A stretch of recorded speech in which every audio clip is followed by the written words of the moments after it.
A Florida man shot his friend in both legs because he didn't want to kill him. A Florida man unsuccessfully robs a Wendy's, then unsuccessfully robs a bank. A Florida woman fulfills her childhood dream of becoming a stripper. And a Florida woman poured Mountain Dew on herself to erase all the DNA. These are the weird stories for Friday on Weird AF News, the only daily weird news podcast in the galaxy, and the only daily weird news podcast that does Florida Fridays. That's right, all the degenerate news from one state and one state only, Florida. Let's get right to it. A Florida man shot his friend in both legs because he, quote, didn't want to kill him. And that's nice of him. We all need a friend who, rather than kill us, will shoot us in both legs. Isn't that nice? That's the kind of friend you want. Ideally, you want a friend who will only shoot you in one leg rather than kill you. But those friends are rather hard to find. It's kind of like finding a friend that'll drive you to the airport at 5 p.m. during rush hour. Really hard to find a friend that'll only shoot you in one leg instead of kill you. Let's get into the details of this lovely incident. We have a Florida man here arrested for allegedly pistol whipping and shooting his friend in both legs. You know, the 2 shots to the legs wasn't enough. The pistol whipping had to get involved. Florida man Thomas Arney, age 38, was charged with aggravated battery with a deadly weapon. The incident took place at around 4 a.m. on Friday after work. They work at Chili's, it says here. Oh, some Chili's employees. Just trying to unwind, as they do. It's hard to work at Chili's. The suspect was still on the scene when the police officers arrived. Of course he was on the scene. He didn't think he did anything wrong. I only shot him in the legs, officer. I didn't kill him. Come on now. You're just going to write me a ticket, right? The Florida man, Arney, told the police the incident began with a drunken argument. Arney told the police he and his friend had been drinking outside all night, then got into an argument that escalated. Obviously, it escalated. You shot your friend in both legs. You would only do that if the argument escalated. If the argument de-escalated, you wouldn't even do that. You maybe would give him a noogie, but you wouldn't whip out your gun. It'd be unnecessary. The suspect also told the investigators his friend had broken the windows of nearby cars before approaching Arney aggressively. So it sounds like it's just a regular Florida front porch barbecue to me. I mean, nothing to see here. We have a witness in the story. A coworker said that Arney shot the victim once in each leg before eventually hitting him in the head with the weapon. So he shot him in the legs first and then pistol whipped him because that wasn't enough. What was he going to do, run away? You shot him in the legs, bro. The witness said that all this occurred when they were chilling at an apartment. Chilling? I don't think this person knows what chilling is. Or maybe I don't know, maybe chilling is a group of Chili's employees hanging out, kind of like a gaggle of geese and a pride of lions. This was a chilling of employees just unwinding after work with guns and booze, as you do in Florida. A Florida man unsuccessfully robs a Wendy's, then unsuccessfully robs a bank. All right, open the bank vault and fill the bags now. Give me all your money. Sir, this is a Wendy's. Oh, never mind. Hey, listen, give me 20 large fries and all your bacon cheeseburgers. Sir, this is a Bank of America. Ah, damn it, I'm 0 for 2 today. I can't get it together. All right, details. What are the details? A Florida man from Melbourne was arrested after he unsuccessfully robbed both a Wendy's and a bank. His name is Daniel Gibbs. That's the Florida man. He was arrested on Tuesday for the double attempted robbery. That's what it's called. It's double attempted robbery, like a double cheeseburger, but not as delicious.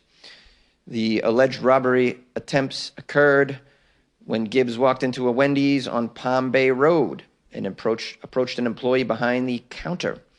Gibbs displayed what employees believed to be a gun in his waistband and demanded some cash from the register. The employee at Wendy's became frozen with fear and did not comply with Gibbs's demands. That's when another employee who didn't know what was happening approached the counter. Florida man Gibbs turned around and walked out of the restaurant at that point.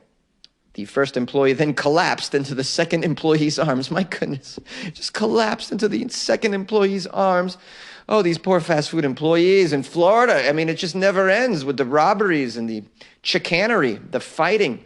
Oh, they yanked an employee through a drive-through window in one of them. I think it was a Starbucks. It says here, following the unsuccessful Wendy's robbery, unsuccessful unless your whole intention was to make an employee piss themselves, then completely successful. An hour later, Florida man Gibbs made his way to a bank in Palm Bay and allegedly committed a second attempted robbery. Gibbs is seen on surveillance video wearing a head covering and a medical mask, but police were able to identify him and give his information to other law enforcement agencies in the area. The surveillance footage led to his eventual arrest. When they took him into custody, he had a large sheathed knife, what deputies believe was in Gibbs's waistband at the time of the robbery. The police say, given the victim's fear at the time of the robbery, the knife handle could have easily been mistaken for a firearm. Oh, so funny how the police are trying to, deconstruct why the victim was so fearful. Well, at the time of the robbery, the knife handle could have easily been mistaken for a firearm. Or, bro, this is a 15-year-old at a fast food restaurant, and a guy comes in and is like, give me all your chicken nuggets and your cash. That's enough to frighten any 15-year-old, wouldn't you say? It's so funny, the police. Oh, yeah, we think we might have figured out why the victim was so afraid. Yeah. Like, wetting your pants in an instance like this is actually a normal response. It's just that in the state of Florida, this shit is happening every day all over the place where, I would imagine most people just aren't passing out because they're just accustomed to it. Yay! A Florida woman fulfills her dream of becoming a stripper just like her mother. She had a childhood dream and she kept at it and she fulfilled that dream. And anybody in Florida who's setting out on a dream and then fulfills that dream, it's just very inspiring, no matter what the dream is. Having a dream in Florida is not easy. Now, of course, her mother was an inspiration to her. Her mother was probably a Hall of Fame stripper, and I'm sure she was brought to work, bring your daughter to work day, and that was the moment when she knew, oh, this is for me. She's in Tampa, and let's be honest, there's really not a lot of jobs out there outside of the strip club industry in Tampa. It is the strip club capital of the entire USA, I believe. Not a lot of choices. Everything's in the strip club industry. What do you want to do? You can be a strip club DJ, a strip club bouncer, strip club bartender, a janitor at a strip club. Maybe you work a construction company that only makes strip clubs, or you do the stripper route, and you probably make the most money that way. Let's learn a little bit about Sabrina Verlies of Tampa, Florida, a woman who had a dream. Says here, when Sabrina was 14 years old, her mother, a former exotic dancer, gave her some of her old costumes to try on. That's when the Florida woman knew she wanted to follow in her mother's footsteps and enter into the family business. 6 years later, at the age of 20, she said, quote, I bought a pole, a pair of pleaser heels, and 2 dancer outfits. I practiced for 2 days straight, then I auditioned at the club in Clearwater. My audition became my first night's work, and I took home $300. Hey, not bad for a first gig, $300. You know how much I made on my first stand-up comedy gig? Nothing. Nada. Zilcho. Sabrina says now, age 23, she works 10 to 25 hours a week on the pole, on the stage, and in private rooms, making up to $10,000 a night. Shh, Sabrina, the IRS is listening. Shh, don't tell them you're making $10,000 a night. So she means she's still making $300 a night. She's still making $300, IRS. Now, what's become of her mother, Sherry? I'm curious. Sherry danced in clubs in Pennsylvania in the 90s. She was really kicking it on the poles in Pennsylvania. Pennsylvania poles. But she had to give up her profession, sadly, 2 years later before Sabrina was born due to a car accident. Oh, no. Terrible. She had to give up her career because of a car accident. Maybe she mangled her lady parts. Maybe she couldn't really dance on the pole and on the stage like she used to because of this car accident. So sad when your career is taken away from such a calamity. Her mother told Sabrina all about all her cool adventures as an exotic dancer. And when Sabrina got to try on those outfits when she was 14, she was hooked. So how did she learn to work the men and get those big tips? That's the question. Well, Sabrina's got advice. He says she gets inspiration because she wants to make mama proud. So to all your strippers out there, if you're just having a hard time finding motivation, just do it to make your mama proud. Think of your mama in that moment. Now, Sabrina's living the good life in Tampa. She pays her bills. She has a 2-bedroom apartment and a fully paid off Volkswagen Passat. That's amazing. That's the official stripper mobile, the Volkswagen Passat convertible, from my understanding.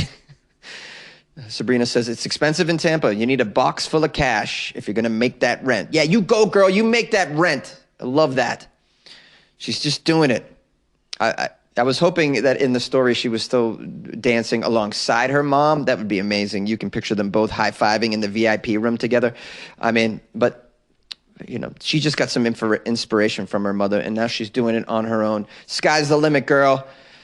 Take that money, invest in the stock market or Bitcoin, or I don't. You can buy art online. I think you can buy some art. What's another investment that's good? I don't think any of those investments are good. It turns out you're not supposed to buy NFTs. So if you guys have bought NFTs, that's a bad investment. You know, little pictures of apes in sunglasses. Apparently, they're not worth $5,000. Who knew? Have you ever wanted to create your own podcast? Well, Spotify's platform lets you easily record and distribute a podcast everywhere, even earn money, all in one place too, for free. It's called Spotify for Podcasters. Record and edit on your phone or your computer, send it to Spotify and everywhere podcasts are heard. They even have video podcasting options as well. Spotify for Podcasters allows you to earn money with ads and subscriptions. Best of all, it's free. Try it. Download Spotify for Podcasters or go to spotify.com/podcasters to get started. And good luck with your podcast. Good luck with your life, man. After killing her roommate, a Florida woman poured Mountain Dew on herself to erase all DNA. This is the story you've been waiting for. So many of you sent this to me. Thank you. I appreciate that. It doesn't get any better than this. Let me sum it up again. Daytona Beach. A woman suspected of killing her 79-year-old roommate allegedly doused herself in soda in an attempt to erase all evidence on her body, according to the arrest affidavit. They found her DNA anyways. More on that later. Nicole Max, age 35, is the Florida woman. She was booked into the county jail on charges of first-degree murder, tampering with evidence, and resisting arrest with violence. During the early morning hours, a Daytona Beach police officer was flagged down by a citizen regarding a fire at a home. When firefighters arrived, they extinguished the fire, found a man lying on the floor dead. He had blunt force trauma to the back of his head, multiple stab wounds to the torso. He was identified as 79-year-old Michael. Inside the home, police found a bloody knife in the victim's bedroom near his body. There was also blood found on the wall next to his bedroom closet. The police then attempted to find the roommate. Now we have Florida woman Nicole Max. At 3:30 a.m., police found her at a restaurant called Crystal's. She had no shoes on. She had blood on the side of her leg. A portion of the shirt she was wearing had been torn off. That portion had blood on it, according to police officers. When they approached her, she dropped a knife and a hammer that she was carrying. She was still carrying them at a restaurant. Authorities said she changed her stories multiple times when she was questioned. She denied knowing the victim altogether. She said she was homeless. She also denied carrying the knife and the hammer. The knife and hammer I just dropped? I'm not carrying that. You imagine me carrying that. Wow. She later admitted to being the man's roommate, but denied seeing him on the day that he was murdered. And in regard to the knife and the hammer, she claimed she often carried items such as knives and hammers. It's just part of her normal everyday activities. Yeah, bring a knife and hammer to the bathroom. I bring a knife and hammer to work. I bring a knife and hammer on the bus. I brought it to the restaurant. I'm just carrying knives and hammers. Can't seem to remember my shoes. Now, Nicole was asked about the fire at her apartment. At that point, she became very, quote, agitated. She refused to speak to the police. She asked for a lawyer. The police escorted her to the patrol car, where detectives informed her they would be collecting her DNA. And it was at that point she asked for a drink. They gave her a Diet Mountain Dew soda, very strange beverage to give someone. You ask the police for a drink, they give you Diet Mountain Dew? I would never, in all my years, if I was going to make a list of the beverages that the police would give me, Diet Mountain Dew would be so far down that list. I guess it would start with maybe apple juice. I can see police giving apple juice. Water, obviously. Maybe orange juice. I mean, soda doesn't even come to like 5 or 6 on there for me. And then it's going to be something, just very plain, like Pepsi or Coke. Maybe a diet, Pepsi or Coke. Mountain Dew's not coming until in the 20s probably. I would, if it's me, I would prefer a diet Dr. Pepper. I'm sorry, a Dr. Pepper or a diet Dr. Pepper. That's okay.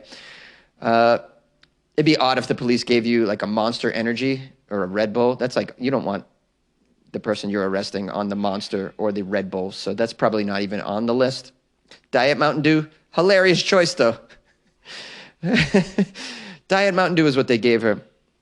The officers say she began to procrastinate while drinking the Mountain Dew.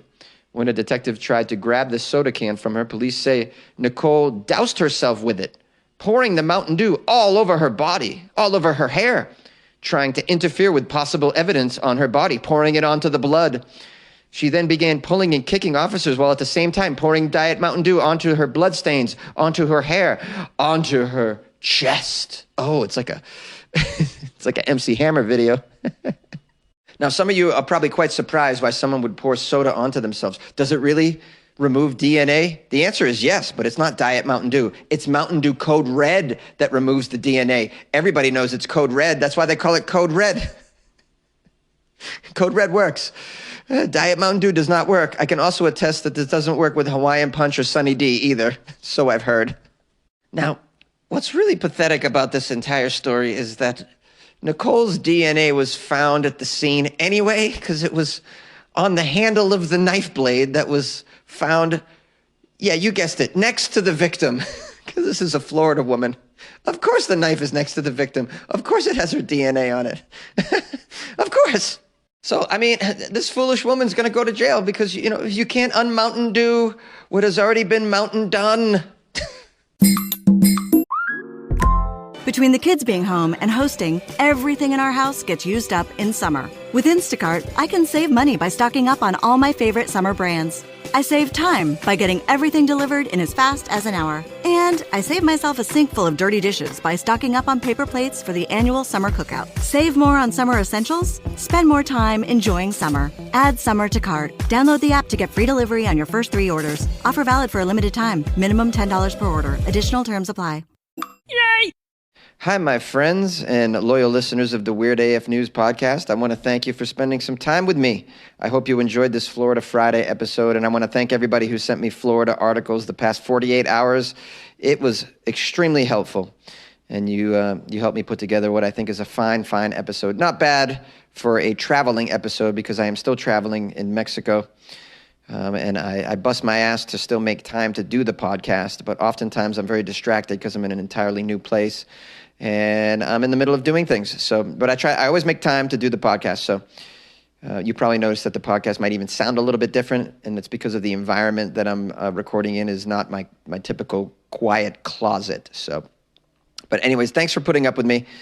I hope you enjoyed the episode. Please subscribe to the podcast if you haven't. We do Weird News 5 days a week. And on Friday, it's only Weird News from Florida. If you'd like to leave a review of the podcast, that's very helpful. You can do it on Amazon and Apple Podcasts, and even on Spotify, you can give me 5 stars, which is really helpful. So please, it only takes a second to give it 5 stars on Spotify. Just click that for me. I so appreciate that. And if you want all future episodes on Spotify, make sure you follow the podcast. Instead of, it doesn't say subscribe, it says follow. So please follow if you would. If you want to support the Weird AF News podcast enterprise, it's just really one person in a closet. But you can join the Patreon or buy me a coffee off my website, weirdafnews.com. So that's pretty cool. The Patreon's kind of special. It's like joining a Weird AF News side club, I would say. You get extra weird content that I put in there. A lot of it's personal, too. So if you want more of me, which you may not, the Patreon's the place to be for that. So, for instance, I'll be posting a bunch of pictures of my travels in Mexico City, the weird things that I've been doing. And so there's that. Anyways, I'm petering out here on the energy. So go to patreon.com/weirdafnews or download the Patreon app on your phone and do a search for Weird AF News. And that's about it. Listen, I hope you guys are having a wonderful weekend, or you had one, or you're going to have one. And good luck with your life, man.